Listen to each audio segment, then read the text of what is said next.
కటు Tirupati deputy mayor ఎన్నికపై ఉత్కంఠ నెలకొని ఉంది. నిన్న రాత్రి జరిగిన ఘర్షణ నేపథ్యంలో తిరుపతిలో 144 సెక్షన్ అమలు చేస్తున్నారు. ఇక ఎస్వీయూ సెనేట్ హాల్ దగ్గర భారీ బందోబస్తు ఏర్పాటు చేశారు పోలీసులు. 30 పోలీస్ యాక్ట్ అండ్ 144 సెక్షన్ ని విధించి ఆంక్షలు అమలు చేస్తున్నారు. పోలీసు భద్రత మధ్య కాసేపట్లో సమావేశానికి వైసీపీ కార్పొరేటర్లు రాబోతున్నారు. నిన్న కోరం లేకపోవడంతో డిప్యూటీ మేయర్ ఎన్నిక వాయిదా పడింది. నిన్న వైసీపీ కార్పొరేటర్లు తామొస్తున్న బస్సుపై దాడి జరిగిందంటూ మీటింగ్ని బాయ్కాట్ చేశారు.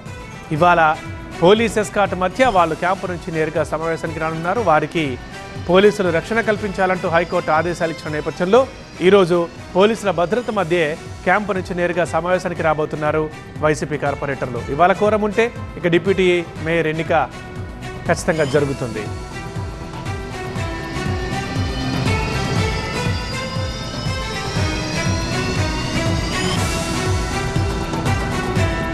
అటు తిరుపతిలో కిడ్నాప్ వివాదంపై వైసీపీ ఎమ్మెల్సీ సిపాయి సుబ్రహ్మణ్యం స్పందించారు. అసలు నన్ను ఎవరూ కిడ్నాప్ చేయలేదు, కొంతమంది కావాలనే వదంతులు సృష్టించొద్దన్నారు ఎమ్మెల్సీ సుబ్రహ్మణ్యం.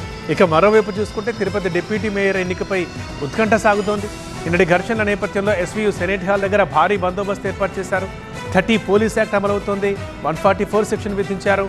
ఇక వైసీపీ కార్పొరేటర్లకు పోలీసులు భద్రత కల్పించాలి, రక్షణ కల్పించాలని హైకోర్టు ఇచ్చిన ఆదేశాల మేరకు పోలీసుల రక్షణ మధ్యే ఇవాళ వైసీపీ కార్పొరేటర్లు రాబోతున్నారు. నిన్న కోరం లేకపోవడంతో డిప్యూటీ మేయర్ ఎన్నిక వాయిదా పడింది. ఇవాళ మాత్రం జరుగుతుంది. నిన్న వైసీపీ కార్పొరేటర్లు తామొస్తున్న బస్సుపై దాడి జరిగిందంటూ మీటింగ్ని బాయ్కాట్ చేశారు. ఇక ఇవాళ పోలీస్ ఎస్కాట్ మధ్య వాళ్ళు క్యాంపు నుంచి నేరుగా సమావేశానికి రాబోతున్నారు. ఎస్వీయూ సెనేట్ హాల్ దగ్గర భారీ భద్రత ఉంది. జరగాల్సినది కొన్ని కారణాల దృష్ట్యా కోరం లేకపోవడం వల్ల ఈరోజు పోస్ట్పోన్ అయింది. అట్లాగే నిన్న ఒక అనుకోని ఘటన యూనివర్సిటీ ముందు జరగడం, దానికి సంబంధించి వైఎస్ఆర్సీపీ వాళ్ళు హైకోర్టుకి వెళ్ళటం, హైకోర్టు కూడా పోలీసు అడిక్వేట్ ప్రొటెక్షన్ ఇవ్వమని చెప్పి ఆర్డర్స్ ఇవ్వటం. నిజానికి మనం చూసినట్లయితే నిన్న కూడా మనము ఏదైతే మామూలు ఎలక్షన్స్ టైంలో ఏ కైండ్ ఆఫ్ బందోబస్తు చేస్తామో ఆ కైండ్ ఆఫ్ బందోబస్తు చేసి అరేంజ్మెంట్స్ అన్నీ కూడా చేశాము. సో ఈరోజు ఇంకా నిన్నటికంటే కూడా ఎక్కువ స్టాఫ్ని ఫోర్స్ని పెట్టుకొని సో ప్రాపర్గా ఫిల్టర్ చేసి ఇప్పుడు బాలాజీ కాలనీ నుంచే అంతా కూడా బ్యారికేడింగ్ చేసేస్తాం, అక్కడే స్క్రీన్ చేసేస్తాము. చేసి ఎవరు కూడా ఇటువైపు రాకుండా కంప్లీట్గా స్టెరైల్ పెట్టుకొని ఓన్లీ ఎవరైతే ఓటర్స్ ఉన్నారో కార్పొరేటర్స్ వాళ్ళ వరకు అలౌ చేసుకునేటట్లు ఈ ఎలక్షన్ ఫ్రీగా ఫెయిర్గా ట్రాన్స్పరెంట్గా ఎక్కడ కూడా ఇష్యూస్ లేకుండా చూసుకునే విధంగా పోలీస్ శాఖ నుంచి అన్ని ఏర్పాట్లు తీసుకోవడం జరిగింది.